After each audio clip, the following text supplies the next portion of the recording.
we are back for another episode of Deals A to Z. I want to thank all the listeners for tuning in today. I've, of course, got my co-host, Jeff Bralio, and Ryan Naylor is our special guest. We are going to be talking about a seller finance transaction.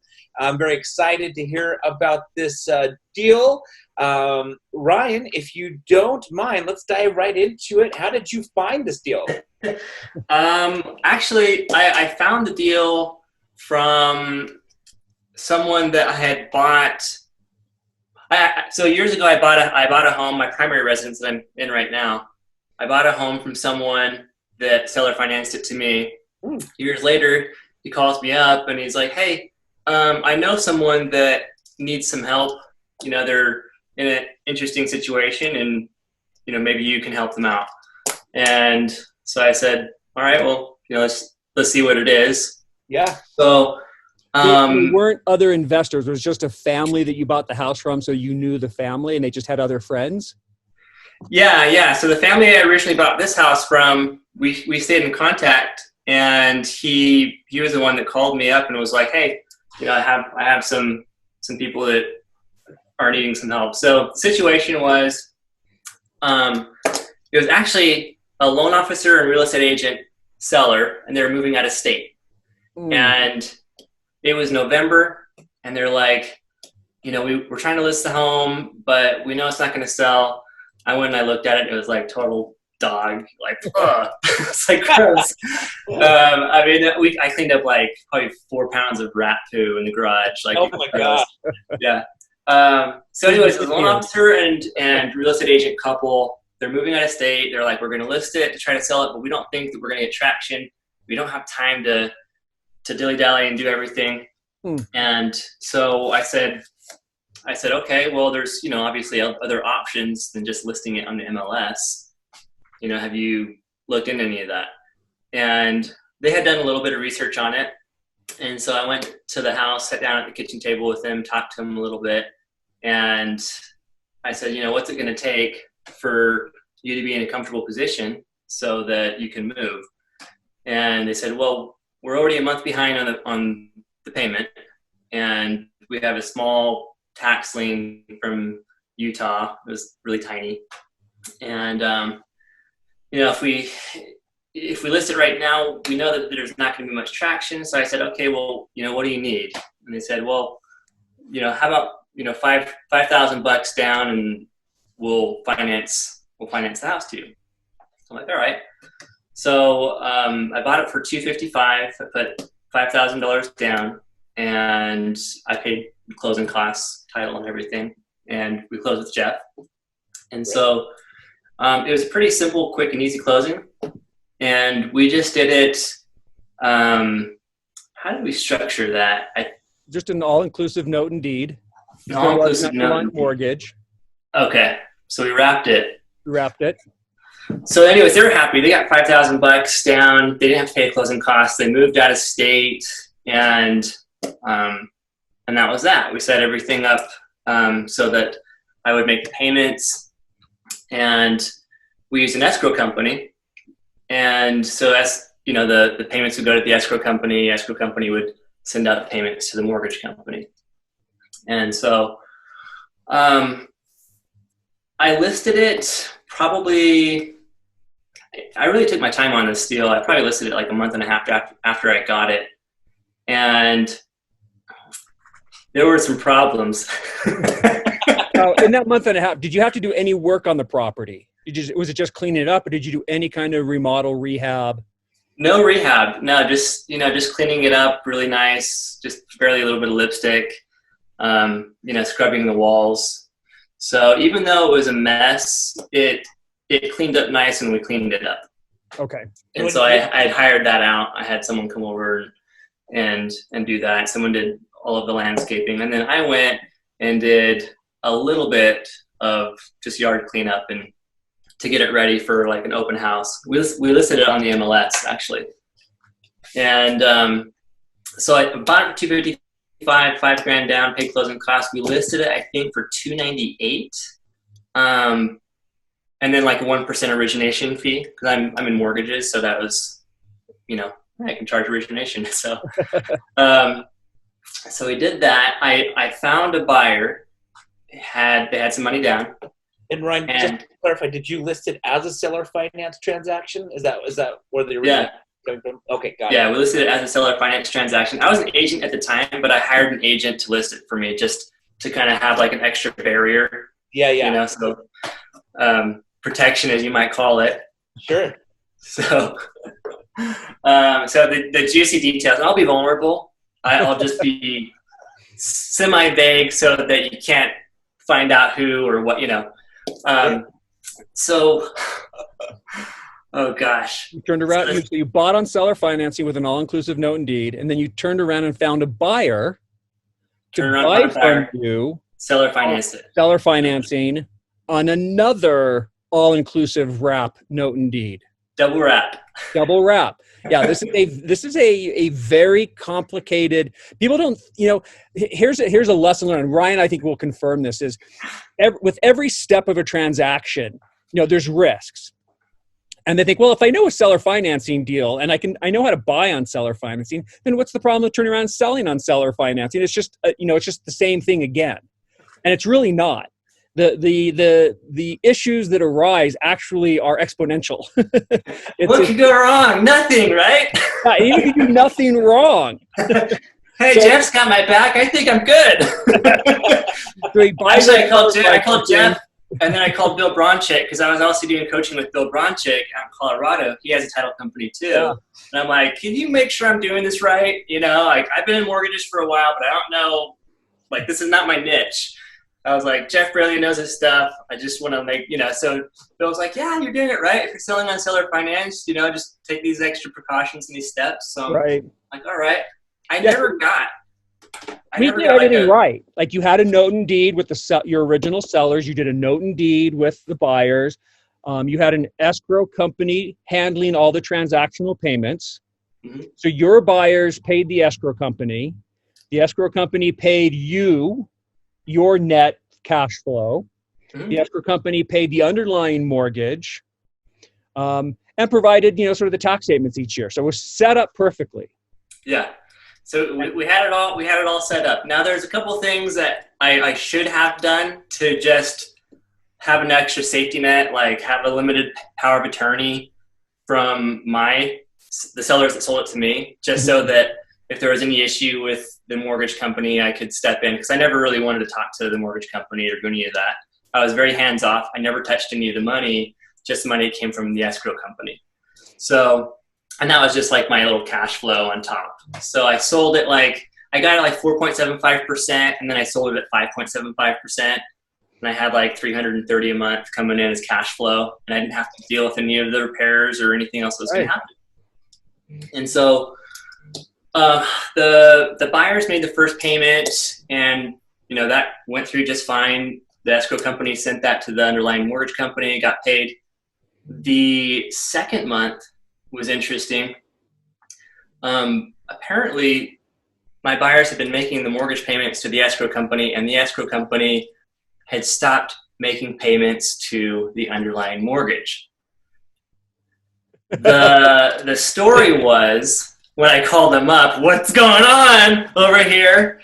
The story was, well, we thought you called us and told us not to make the mortgage payment. What? That was an excuse. Yeah. No investor says, yeah, just don't make the underlying mortgage payment. I want to risk it.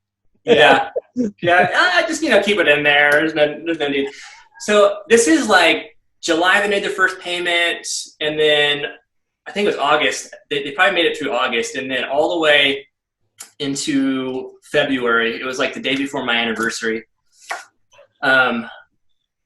The original seller calls me up and texts me, and then calls me, and he's like, "Hey, why am I getting a notice that says that this home is in pre-foreclosure?"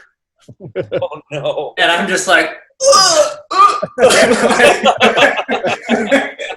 I was so sick. I was like, "Oh no, what? Like, what are you talking about? This is impossible."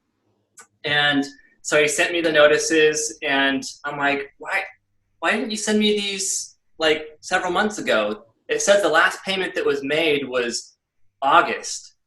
And here we are in the very beginning of February. Oh, no. So September, October, December, January. So 5 months, the mortgage hadn't been paid.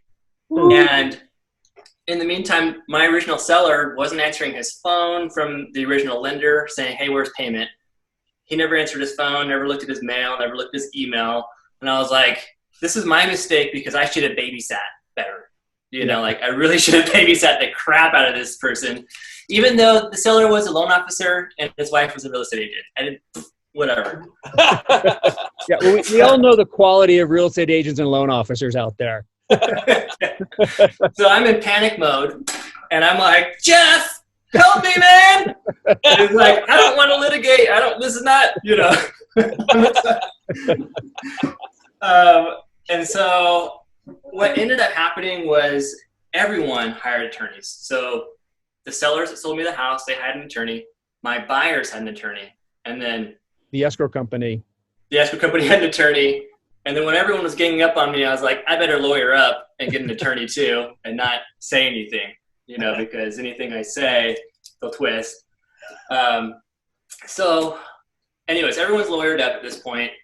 And my buyers, they deserve to own the property. They were making payments. Yeah, they've been making payments. They didn't do anything wrong. And so I'm caught in this really weird position. Like, what do I do? And I'm just like grasping for straws, you know, and the original or the buyers that bought it from me, their attorney calls up the mortgage company, the underlying mortgage company, and says, hey, my clients have an interest in this property, you know, on this specific address. And the attorneys from the mortgage company are like, well, wait a minute. We thought that these other people were on title. No. My clients are they bought the property and they're on title. You know, they bought it under seller financing. And so the attorneys from the original mortgage company were like, well, we're calling the note due. Because title changed. Yeah. And, you know, that was their call. And so I had only heard stories, and I had met one person that ever had known, like, or actually had a deal that had the note called due.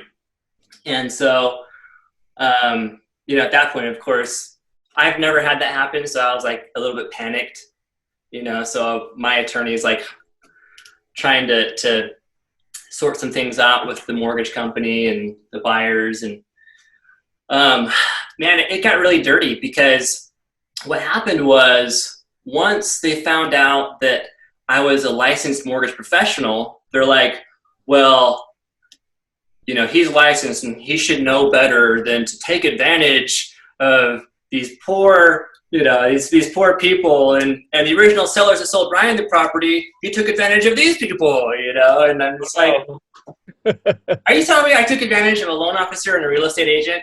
Right. First of all, you know, and then like, anyway, so. Yeah, kind of to summarize kind of what's going on at this point is you've got a double wrap. So Ryan is sort of in a seller finance sandwich, you know, bought on seller finance with certain terms, sold on seller finance with higher terms. So there was a cash flow spread in the two terms, making some great cash flow. And what happens was, even though everything was going perfectly, it was structured correctly, the buyers were making the payment. And just because the escrow company failed to make the underlying mortgage, what happens now is you've got the original sellers, their credit is being dinged, right? Because there's late payments on their account. So they've suffered damages. Mm-hmm. The note is being called due, which means if the buyers, the final buyers, aren't able to refinance out within a month or so, they're not going to get the house. And that was one of the concerns of these buyers weren't ready to actually buy yet. They needed more time to repair credit or build up their, you know, whatever it is they needed. So it's very common to give these buyers time so they can, you know, build up the down payment or whatever. And so they couldn't close on the house with a traditional purchase. Mm-hmm. So now what do?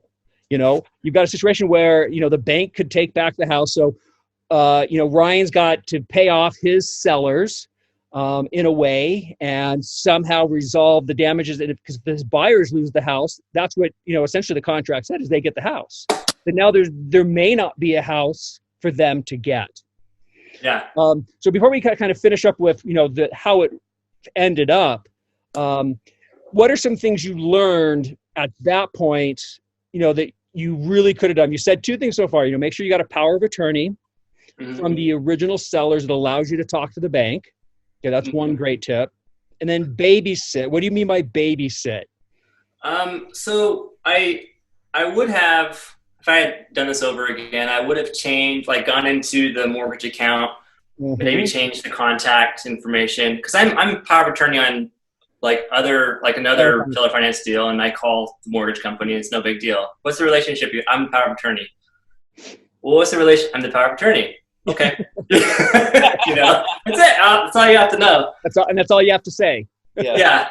So, besides just having that paperwork, being main contact, having login information for the mortgage, because during that time, I never logged in to see the mortgage payments being made, because I just assumed the escrow company would do it. Right. And of course, the escrow company, their story was just that Ryan told us not to make payment to the mortgage company. Okay. Where are all these 5 months of payments then? Just sitting in the escrow company? Yeah, they're sitting in the escrow account. And what's crazy about this is I didn't know that they're sitting in the escrow account, because I have my escrow account and I see what comes into that. And then there's the main escrow account for the escrow company.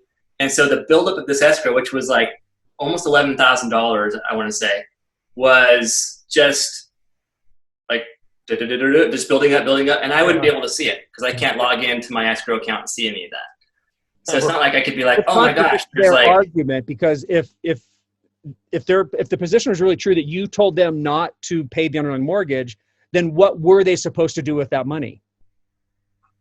Right? It can't build up in their account. They've got to distribute it somehow. Yeah. And of course you didn't tell them to do that, so that kind of collapses their argument. Yeah. So get a power of attorney, babysit. Yeah, highly recommend go if the underlying mortgage has an online portal, which most bigger ones do. You can change login and password so that you and the seller can both log in. You can check to make sure payments are being made. And if he had done that, he could have found out right after 1 month that the payment wasn't made, and go, holy crap, I got to figure out why this payment wasn't made when I know my buyers made it to the escrow company. Mm-hmm. And if you caught it early, it may have just resolved with just one late payment. So Jeff, just out of curiosity, once Ryan was notified by the original sellers that it was in pre-foreclosure, could he have not just taken the money in the escrow account and paid that and then be caught back up? And the couple of issues with that is now everybody's lawyered up, including the escrow company. And correct me if I'm wrong, Ryan, but the escrow company did not want to release the funds until there was a final resolution of what to do. Yeah. And bank, once that, there's late payments. And if it was just late payments, you can get caught up and stop a foreclosure. Right. But because the bank also found out that title had changed and the house was sold, they called the note due. And didn't you try and work with the mortgage lender and say, look, we can get you caught up, we can get you paid, we'll keep making payments, don't call the note due. But the mortgage bank said, no, we're calling it due. Yeah. In fact, in the very beginning, I called the escrow company and said, where's this money? They're like, oh, it's in this escrow account. I'm like, okay, can you please send it to the mortgage company right now? I've never told you that, to not make it. You're responsible for this. You need to make any sort of late payments or any sort of late fees that are in there and make sure that they're made whole. And this is before the note got called due. And they're like, yeah, we'll send it. So they send they send it in 2 installments. And because it wasn't the full thing, the mortgage company rejected it and sent it back to the escrow company. And so because it was technically in default, and it wasn't enough to bring it whole. Right. It was only shy $200, but because it was sent, and it was also sent in 2 installments. So they one check, check 2, and so it's like, all right, well, what do you do? They screwed up again. Yeah. And so my attorney's like, hey, you know, the other attorney just, you know, said that oh no, people aren't on title anymore, and someone else. And I'm like, what? So everybody lawyers up. What's the end result? What happened with your buyers? What happened with you? What happened with your original sellers? So there were some threats that were made against me because of my licensing status. Yeah. And because of that, the arm twisting was, hey, because he's licensed and he wants to continue working at his job and yada, yada, yada, we think that Ryan should discount the note. And this is to the sellers or to your buyers? This isn't to my buyers. Your buyers. Yeah. So like my sellers, they had like about 17,000 in the wrap, but once that payment went late and the loan basically started negatively amortizing because of the fees and the interest and everything. Right. It was like my sellers, they lost their equity position that they would have gotten, which was like 17 grand. And it was already eating into where my wrap was, meaning like my equity was starting to get eaten up too with interest and fees and attorney's fees. Right. And my buyers, of course, they were like, you know, we want concessions because of your licensing status. And I'm like, we got the house appraised. You got the house appraised and it appraised for more than you bought it for, you know, which was like, with everything, it was like 301 or something like that. And I was like, number one, I was like, I'm not gonna discount the note because you can still qualify for the house because they had decent enough credit and he had a good job, stayed at his job for like 2 years. I was like, these are good buyers. Their attorney was like, you know, they're going to qualify for a loan and you might have to discount the note. And I'm like, he's like, you're going to have to discount the note. So I'm like, look, mortgages are tricky. I said, anything can happen and the slightest little mess up can blow up the entire loan. I was like, this is what I do. And their attorney was like, well, I'm a real estate attorney. And I'm like, yeah, but you also do all these other things. It's like, you're not a real estate attorney. You just say that. You told this other mortgage company that these people are on the note or on the mortgage or on the title. So I'm like, let me at least see like the DU findings, you know, desktop underwriter. So I know that these people can actually qualify for a loan. Right. Or, you know, if they're close, they need a double-sided, like play another mortgage company so they can make sure they qualify kind of thing. I just want to make sure these people are safe and they qualify. We don't run into any hiccups. And it's like, we're not going to let you do that. I'm like, fine, but encourage them to look somewhere else. And whatever you do. At this point, because the note hasn't been called, actually hasn't gone to foreclosure yet. So the buyers aren't damaged, right? Your sellers are because of their credit, but the buyers are still making payments. I mean, nothing's happened to them yet, right? Yeah, they're making payments. Yeah. But actually, this went all the way into the next summer, July or August. Oh, so like a year. Yeah. No mortgage payments, man. And so I'm like, all right, you know, who's your loan officer?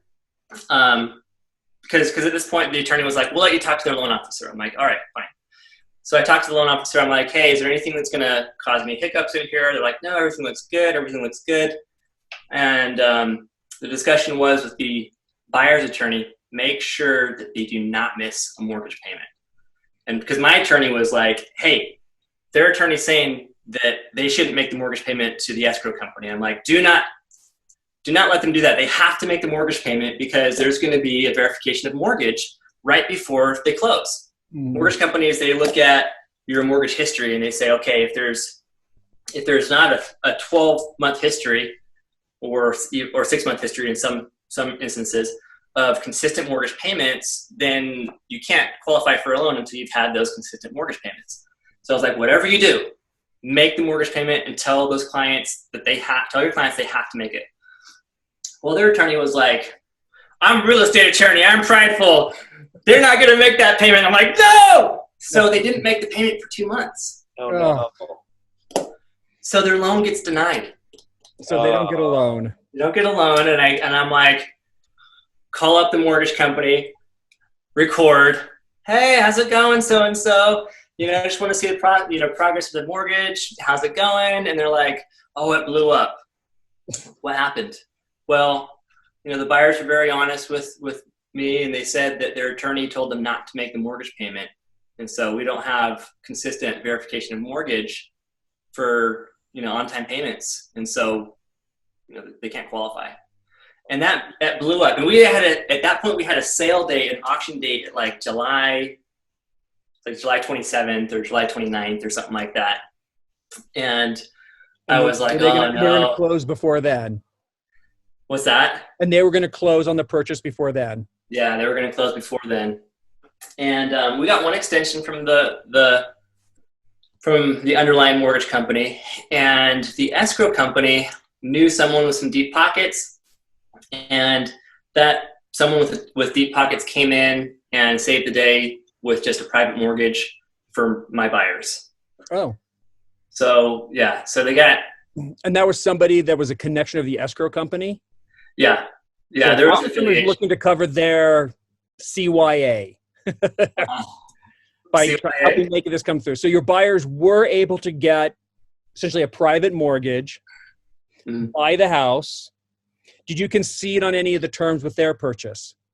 I didn't concede on terms of shorting my note. Right. To do that. Thankfully, it worked out that I didn't have to short the note. However, at a year had passed since the last mortgage payment had been made. And since my sellers that sold me the property on seller financing terms, since all of that equity got eaten up because the balance was going up, their balance was like 230 something, my balance was 250. Even though trying to explain this in a way that makes sense for myself. So. But I got to cut to the chase. So they were able to buy the property. They paid off your note and deed. What about your sellers now? My sellers, they got paid their equity position. I ended up eating it. So okay. I said, even though their equity position got eaten up, they also played the card of Ryan's license, which was weird because they were both licensed as well. The sellers were. All Ryan's licensed. He took advantage of us. That was the new story that came out. Ryan took advantage of us, and I was like, "What?" I was like, "Okay." So that's what happens when people lawyer up. Yeah, blame everybody else. A new dialogue opens and new stories. So, anyways, they made their money. It was like an extra $17,000. Okay, which they were happy about because they wouldn't have gotten that had they sold it traditionally and had it on the MLS. The original, right? Yeah, it just wouldn't have worked out for them. So they got some money out of it. Even though I didn't concede to short my note, I still kind of did in a way because I didn't short my note to my buyers. I just didn't get the equity that I thought I was going to get out of that deal because of the negative amortization, that mortgage going up. Right. That balance. So Ryan, that whole process took about a year. Just to back up a little bit, the original lender called the note due on sale. So did they give you a year to basically pay, call the note due? Is that what happened there? Is that why you had that much time? Giving us a year, all the attorneys find out. It was about 6 months before they found out. It went into arrears first and into foreclosure first for about 6 months. Mm-hmm. And it wasn't until after about 6 months that the bank found out the title also transferred. Okay, got it. And then so they could have foreclosed they could have started the foreclosure and done it within a few months. Yeah. Remember, when they call a note due, it is a foreclosure process.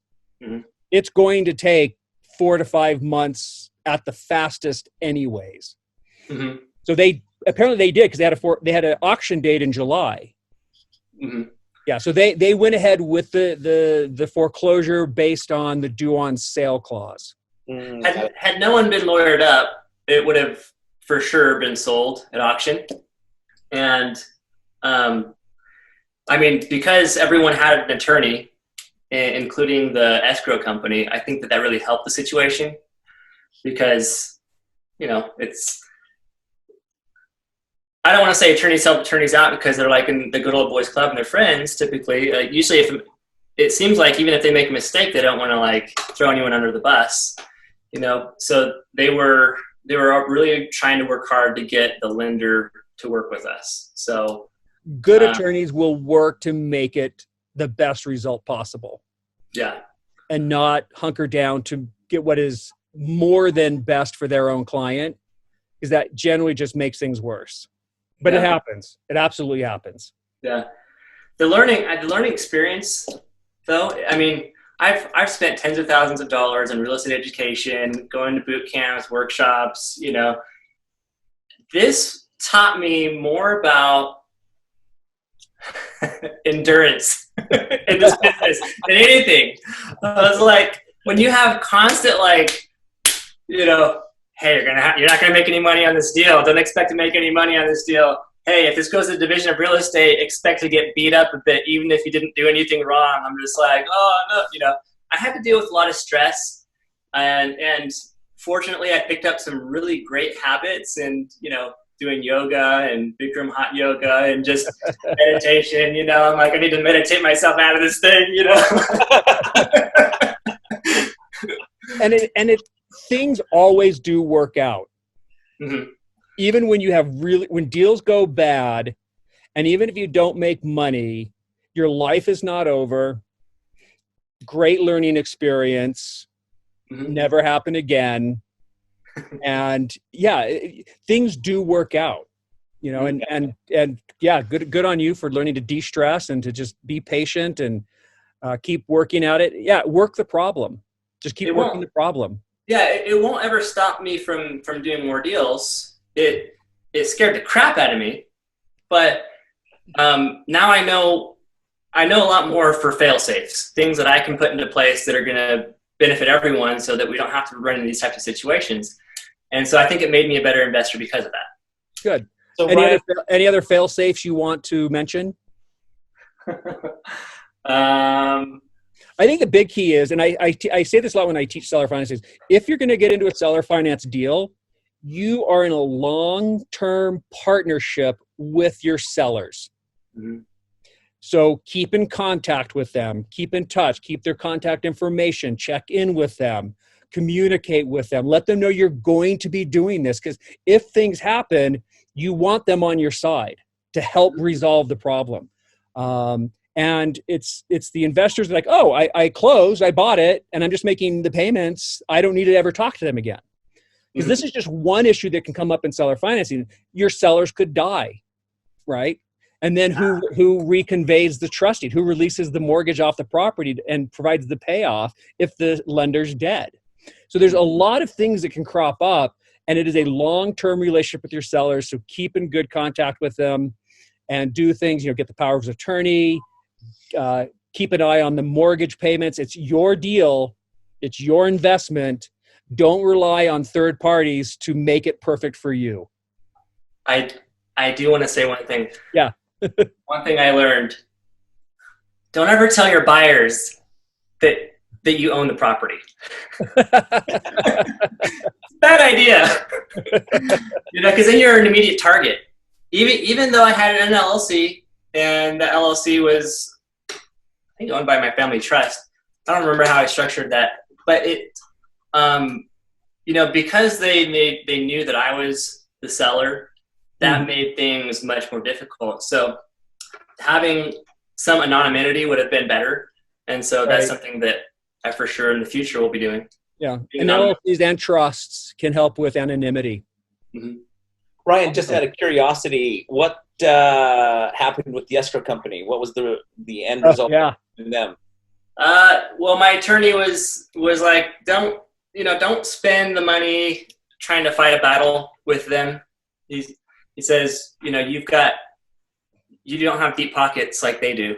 And he says it's going to be whoever has the most money in the pot wins. And he's like, it could just go round and round. And, even if they find things in discovery, you're out several $1,000s and a headache for several months or longer. Yeah. So that's at that point, been my recommendation too. I was just like, we're done, Yeah. There's always another deal. There's always another way to make money. Litigation very rarely results in a happy experience. Yeah. It's just, that's a fact of litigation. Yeah. So you just, pick yourself up, dust yourself off. Because I was pretty dirty when I fell down, and I think I got cut up and beat up quite a bit. But in the end, it's like I said, you get up and you dust yourself off, and then you keep going, and you say, look, I can do this deal again way better than I did the first time. Yeah. And now I have an opportunity to be vulnerable and be like, this is what happened. Don't do this. You're gonna die. Awesome. Ryan, thanks for sharing that experience. That is awesome lessons for a lot of people who really need to hear it. You're welcome. Yeah. Okay, Yosh, you want to sign us out? Yes. So again, thank you to everybody who's listening to this episode of Deals A to Z. We want to thank Ryan Naylor for sharing this wonderful learning experience and story with us. I learned a lot, actually. And so thank you so very much again. And so, Jeff, thank you. Ryan, thank you. Awesome. And thank you, guys. We'll see you on our next episode. Sounds great. Peace.